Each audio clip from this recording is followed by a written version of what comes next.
Pastor Yiga Agustino Wekawala ye musajja ayogeza ensi obwama olw'ebyamagero byakola. Bw'oba oyagala okumulaba ogenda mu tawuni n'obuuza emmotoka ezigenda e Kawala ewa Pastor Yiga. Oyinza n'okugenda paaka empya we yazze n'obuuza ezigenda ewa Pastor Yiga. N'olwekyo jangu nga bw'oli ojja kuwonyezebwa mu linnya lya Yesu Omunazaleesi. Hallelujah. What happened? What happened?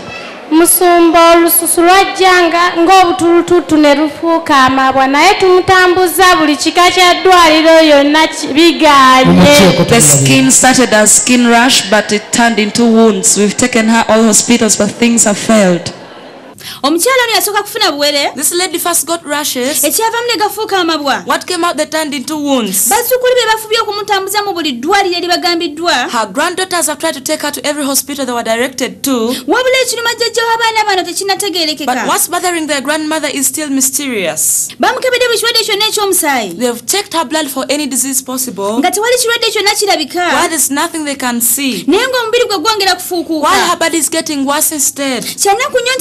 It's very sad that most of you who are watching, whenever you see things like that, most of you don't accept. But you who's watching this right now, we want you to know that people have problems. Who is she to you? My grandmother. My friend. I'm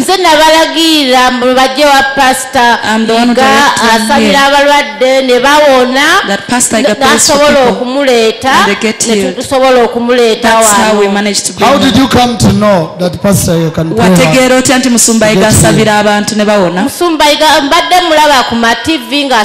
I've been seeing him on TV praying for people. Is the whole body is like that? Can we have a look? How can we?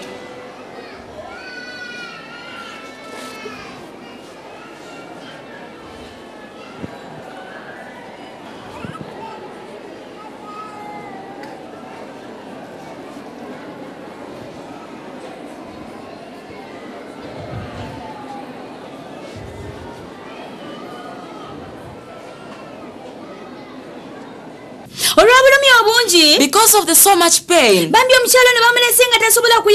this lady was brought why she could no longer stand or walk. In that even to eat she had to force herself. But let's see what it is Pastor Yiga told her. This lady is in pain. If you cannot view properly where you are, you're free to come now. You're the one to become a witness. They say Musumba Yiga. We have people who are wisecking on the internet. Those are not wounds. Now you come and scrutinize it. Come closer, don't fear. Look at her, just look. Is she sick? Or she's pretending? Is she sick?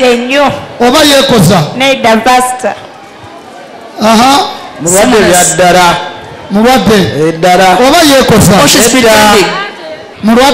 Is she sick? Or she's pretending? Pastor mulwadde mulabidde ddala. Obaffe twafuukudde olususu manyi waliwo bye bateekateekako. Nedda pastor si we kiri neerabiddeko mulwadde. Tulinawo wano omusawo. We do have a medical doctor. Bw'omanya by'omusawo jangu tuyambeko wano. Mwe babagamba kinnyabo. What were you told? Buli bamukebera tebalaba bulwadde bumuluma bagamba buli ku lususu. They don't see any problem. They say it's just skin infection, something like that. Skin irritation. Do you have other documents?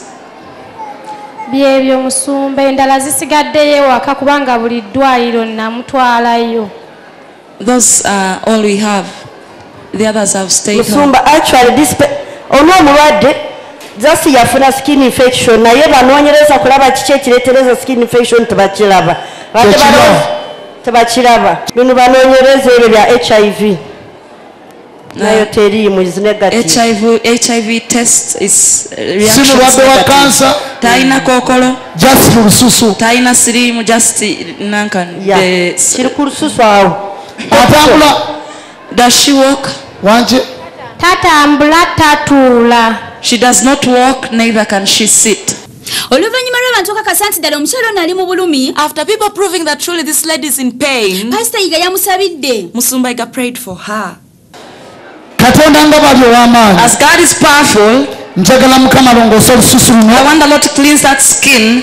Ate omukyala ono atambule. And for this lady to walk. Mu bbanga ly'ennaku 10 zokka. In a period of 10 days. Njagala akome wano ng'atambula. I want her to come back here. Nga n'olusu lutanse okutereera. Her skin has started to mu linnya lya Yesu Kristo in the mighty name of Jesus of Nazareth. Ku Sunday eno. This Sunday. Njagala akome wano. I want her to come back here. Ng'atambula. How she can walk. Nga n'olususu. Then her skin. Luteredde. Of normalized. Mu linnya lya Yesu. Jesus' name. Genda Mukama musumulule. You go, the Lord has set her free.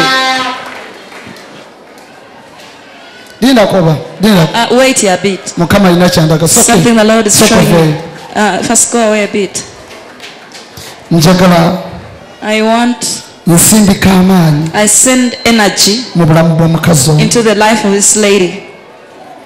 I send the power of the Lord into the life of this lady. They brought her, they were just carrying her. But right now I send power into her legs. Lord, I want her to leave so she can walk on her own.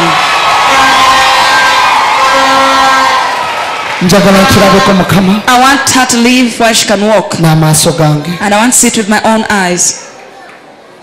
What's her nname? Ye Musumba tuli basiraamu.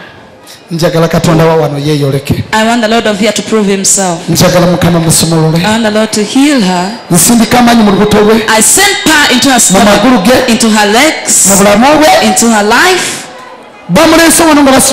She was brought here while they were carrying her. I want her to leave her in the mighty name of Jesus of Nazareth.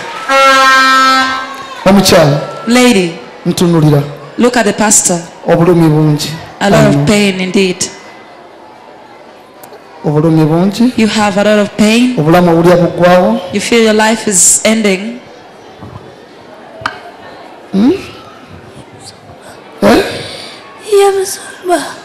Yes, Pastor. I command obulumi bwonna, the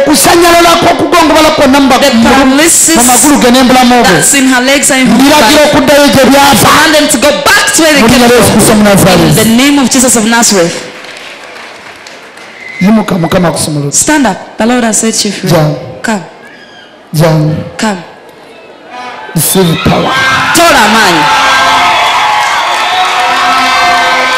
Receive power. Tola man.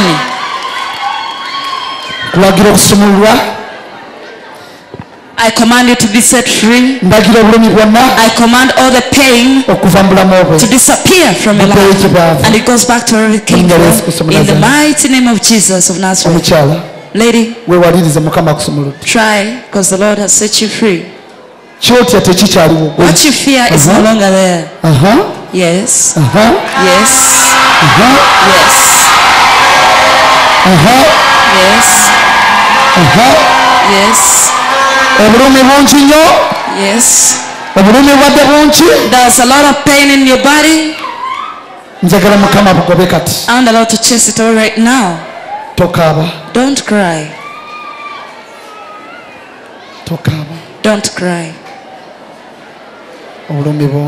The pain is a lot. I want the Lord to end it. I raise you from the floor. I lift you from the ground.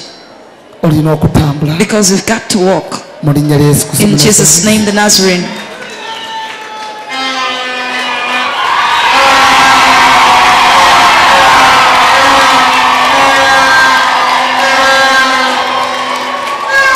Be healed in the name of Jesus Christ. Be healed. Be healed in the name of Jesus Christ. Be healed Be healed. Wonyezebwa. Be healed. Wonyezebwa. Be healed. Wonyezebwa. In the name of Jesus Christ. Yesu Kristo. Muleke mujye musula muleke. Musoke mulindeko. First wait. Kansoke maliriza kuyingiza mama. I penetrate part through your body. You have to be free. Otekedwa okubeera wadembe. Receive power. Tola amaanyi. From heaven. Okuva mu ggulu. In the name of Jesus Christ. Yesu Kristo. Omukyala. Lady. Owulira kikati. How do you feel right now? Wanki? Obulumi bugendeddemu. Siba buli. Wanki? Nabo musumba. Wanki? Owulira obulumi bukendeddemu. Lwaki owunya olina ekiwundu? Do you have a wound? Do you have a bigger wound? Guno omusaayi gwaki oguli wano side? Why do you have blood on your cloth? Babwa. Katugalabe. Can we see? Banga akkiriza ekiteeteeyi mumuyambeko. Support her please. Oh dear. Awo.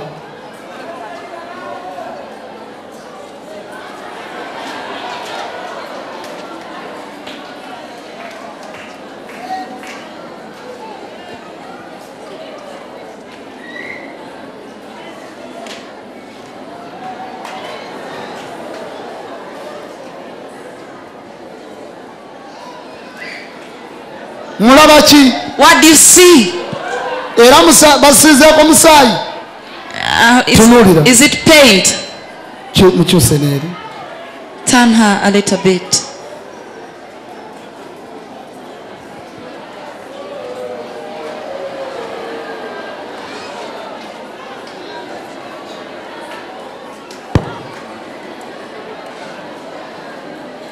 Kale muzeemu engalo. Okay. Dress her. Mpola mpola. Slowly.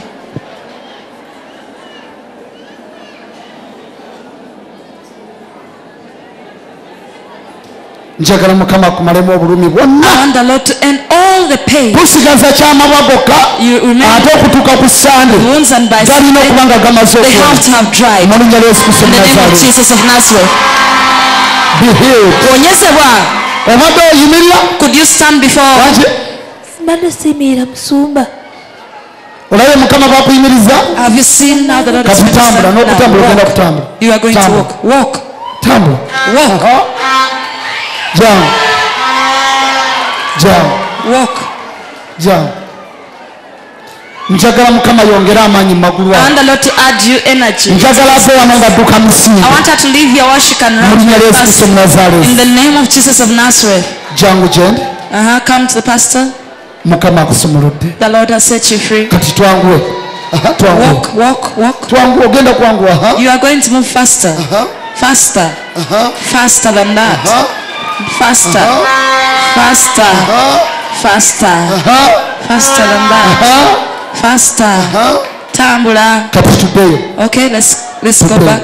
Let's go back. Twanguwe. Yes. Yangu wako. Yangu wako. Yangu wako musumba akuleka. Checho. Na tambula. Na tambula. Kobira Yesu engalo ez'amaanyi. A powerful handcuff to Jesus. Ngoberera. Follow the pastor. Jangu ngoberera. Goberera omusumba.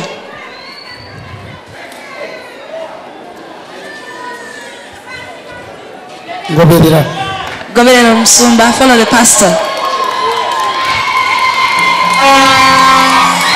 Mwetegereze bulungi. Look at her well.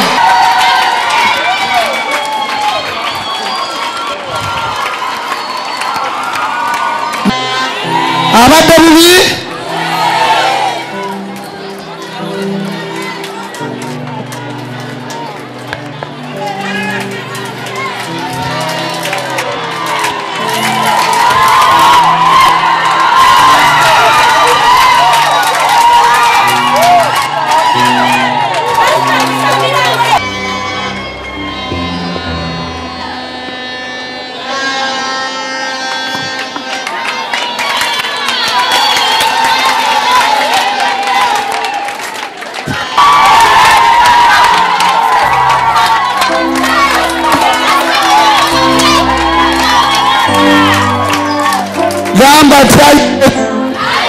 Said, dear Jesus, Katonda atambuzizza eyo. God who has made this lady walk, Njagala nanga nkole. I want him to heal me as well. Pastor Yiga Augustine ow'ekawala ye musajja ayogeza ensi obwama olw'ebyamagero by'akola.